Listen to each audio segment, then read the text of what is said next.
Það styttist hérna hjá okkur í föstudagsþættinum en við ætlum að enda á því að spjalla skipulagsmál og íbúasamráð en núna í lok maí verður rafræn kosning deiliskipulag Oddeyrar og hingað til mín til þess að ræða þessi máli komin Sóley Björk Stefánsdóttir bæjarfulltrúi. Vertu hjartanlega velkomin í þáttinn. Takk fyrir. Já, ef við byrjum bara á þessari kosningu að það náttúrulega búið að vera kynna þetta deiliskipulag og Já, þetta reyndar aðalskipulag fyrir geðum, rétt skal vera rétt og meðal annars held ég að þessu hafa allir verið útlistað í N4 blaðinu meðal annars og fólk hefur nokkra valmöguleika kýs milli nokkra valmöguleika en þetta snýr aðalega þessari hækkun byggðar þarna á Oddeyrinni. Já, þetta sko mjög afmarkaður reitur sem við erum að taka fyrir þessari breytingu. Já. Og einmitt snýst hæð húsana þarna og það hefur verið rætt mjög mikið innan og utan pólitíkurinnar og mjög mikið af fólki sem hefur skoðanir á þessu máli. Þannig að við ákvaðum að fara í íbúakosningu þetta. Við erum búin að vera að vinna okkur áfram í íbúasamráðsmálum og búin að vera með marga bolta á lofti og þetta einn af þeim og þetta í fyrsta skipti sem við förum í íbúakosningu. Þannig að út af því að það voru svo miklar og heitar skoðanir á þessu máli þá hugsaum við já, þetta mál sem væri sniðugt að leyfa íbúum að segja formlega sína skoðun á. Einmitt og auðvitað mikilvægt að fólk taki svo þátt í kosningunni loksins þegar þessi möguleiki í boði. Já, akkurat. Það nefnilega mjög mikilvægt og það auðvitað, sko, þetta flókið mál eins og skipulagsmál eru stundum og af því þess vegna fannst mér mikilvægt að leiðrétta að það ekki deiliskipulag að ræða heldur aðskipulag vegna þess að við erum svolítið að horfa til þess hvað má gera þarna. Það raunveru ekki verið að segja hvað á að gera heldur hvað leyfilegt að gera. Og þarna hafa íbúar bara og við í pólitíkinni mjög skiptar skoðanir sérstaklega hversu hátt má byggja. Því við erum með aðalskipulag sem segir að það eigi ekki að fara almennt yfir 4 hæðir. En svo hefur eigandi hlutasvæðisins sem hefur áform að byggja þarna, hefur lagt fram hugmyndir mjög háa byggingar og þannig að við erum komið með þessa 2 valkosti, það að segja einhverju hækkun og svo aðeins meiri hækkun. Og svo auðvitað getur fólk valið að segja áframhaldandi viljum bara hafa þetta skipulag sem nú í gildi. Og svo auðvitað getur líka fólk farið þarna inn og sagt ég hef ekki skoðun á málinu. Og það líka alveg mikilvægt fyrir okkur að vita hvort að fólki bara alveg sama. Og þess vegna hvet ég fólk, ekki síður fólk sem hefur ekki skoðun á málinu, til að fara inn og segja það. Já, einmitt. Af því að það náttúrulega niðurstaða kosningarna verður bara ennþá marktækari eftir því sem fleiri leggja sitt á vogarskálarnar. Algjörlega, eftir því sem við heyrum frá fleirum, þá vitum við betur hver hugur fólks. Og það nefnilega, og það það sem svona pínu flókið við svona íbúakosningar, að það nú bara mjög víða þannig og mjög oft þannig að það ekkert mjög margir sem taka þátt. Nei. Og þá verður þetta bara minna vísandi fyrir okkur sem ætlum að hlusta á þetta. Akkurat og sérstaklega kannski vegna þess að margir hugsa sem svo vilja ekki taka þátt að þeir hugsa að hvort sem að fólki hætti til að hugsa að það sé ekki gert með niðurstöðuna, margir ímynda sér að það sé búið að taka ákvarðanirnar bara fyrirfram nánast og þess vegna svo brýnt að þegar þetta í boði að hafa áhrif að fólk nýti það tækifæri. Já, það það og í þessu tilfelli þá það auðvitað af því að það ekki eining þetta í bæjarstjórn.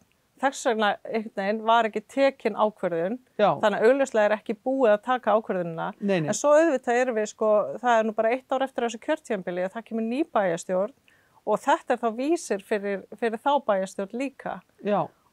En svona almennt varðandi það bara íbúasamráð í svona heildsinni og hvort íbúar hafa raunveruleg áhrif á ákvarðanir að þá hefur það dálítið verið þannig að því við hérna á Íslandi við höfum ekkert verið duglega að æfa okkur í íbúasamráði og það snýst í raun og veru og okkar vegferð snýst í raun og veru fyrst og fremst vinnuna inn á við í kerfinu að við séum að fara út í samráð á fyrri stigum máls.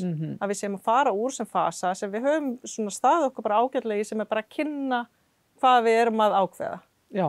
En við þurfum og erum að færa okkur framar og framar í ferlið til þess að fá íbúa til þess að segja okkur sinn hug áður en að við förum síðan og leggjum eitthvað fram. Og það erum við til dæmis að gera núna í nýju hverfi sem að ber nú vinnuheiti Kollugerðishagi sem þarna svona norðvestan við Síðuhverfi og þar erum við með annan vettvang heldur en þessa íbúakosningu sem við erum með núna. Þar erum við vettvang sem heitir Okkar Akureyrarbær og inn á betraisland.is og þar erum við að biðja fólk að segja okkur alveg áður en við förum í raun og veru að teikna eitthvað að ráði hvað vilt þú hafa í hverfi? Hvernig sérð þú gott hverfi fyrir þig? Og það svona gott dæmi það sem við erum að fara á fyrstu stigum og biðja íbúa að segja okkur hvað þeim finnst. Þannig að þetta er svona ofboðslega víða sem hægt að taka íbúa inn í samræðuna en það er gert á ólíkan hátt eftir hvar maður í ferlinu. Og núna á oddurinni þá það langt komið og þess vegna þarf þetta að vera svona einfalt. Það bara viltu þetta, þetta eða þetta. Af því að þá ekki rými til að fá svona einhverjar útfærslur og pælingar. Það var gert í raun og veru þegar aðalskipulagið í heild sinni var unnið bara fyrir örfáum árum. Já, einmitt. Og þetta kannski auðvitað svona áhugavert mál af því að þessar tillögur eru svo mikil breyting frá aðalskipulaginu sem var tiltölulega ný samþykkt. Já, og ég veit ekki hvort maður getur sagt allavega fyrst framkomnu tillögurnar voru rosaleg breyting, en svo auðvitað búið að sjóða það svolítið vel niður, þannig að kannski getur maður sagt að miðtillagan sem núna hægt að kjósa hún ekkert rosaleg breyting, en samt breyting á hugmyndafræðinni, af því að stendur bara mjög skýrt í aðalskipulaginu að þú veist svona hús almennt eiga ekki vera hærri en 4 hæðir og það talað 3 til 4 hæðir. Þannig að þú veist, þannig þetta stefnubreyting sem kemur til með þú veist, að varða síðan hugmyndafræðina aðalskipulagið allt bara á Eyrinni. Og það auðvitað eitthvað sem að næsta bæjarstjórn, af því að alltaf þegar ný bæjarstjórn tekur við, þá þarf hann að byrja á því eða svona eitt af fyrstu verkunum að ákveða hvort að við ætlum að breyta aðalskipulagi og eða ekki. Og þá þetta líka rosa gott fóður fyrir næsta bæjarstjórn að segja ok, já þetta kom nú út frá þessari kosningu og veist annarkoð segja það allavega ekki tilefni til að breyta á þessu svæði eða þá já ok, það vilja bara allir byggja hærra þá skulum við bara endurskoða það. Einmitt. Og hvar fer kosningin fram bara svo við höldum því til haga? Já, hún fer inn á þjónustugátt Akureyrarbæjar og maður fer bara inn á akureyri.is og þetta kemur náttúrulega ekki upp fyrir nær dregur að við hefjum kosninguna bara í lok maí, rétt fyrir lok maí en þá verður þetta og verður mjög áberandi þar á vefnum þannig að akureyri.is staður. Þannig að við hvetjum alla til þess að fara þarna inn í lok maí þegar kosningin fer fram og láta sig þetta varða og taka þátt því það skiptir virkilega máli. Það gerir það. Þakka kærlega fyrir að koma í þáttinn. Ég veit við getum talað skipulagsmál og allt undir sólinni í allan dag en við bara komumst ekki lengra að þessu sinni. Föstudagsþátturinn verður þó ekki mikið lengri að þessu sinni en við ætlum að sjálfsögðu að fá smá tónlist hérna í lokin. Það hinn færiska Jenny sem býr hér á Akureyri og nota listamannsnafnið Frum sem ætlar að slá botninn í þáttinn en hún var að gefa út lag í dag sem heitir Again and Again og tónlistamyndband þar að auki en í myndbandinu koma fram meðal annars dansarar frá Steps. Og við ætlum bara að leyfa Jenny að slá botninn í þáttinn. Þetta Again and Again, gjörið þið svo vel, við verðum hérna á sama tíma í næstu viku.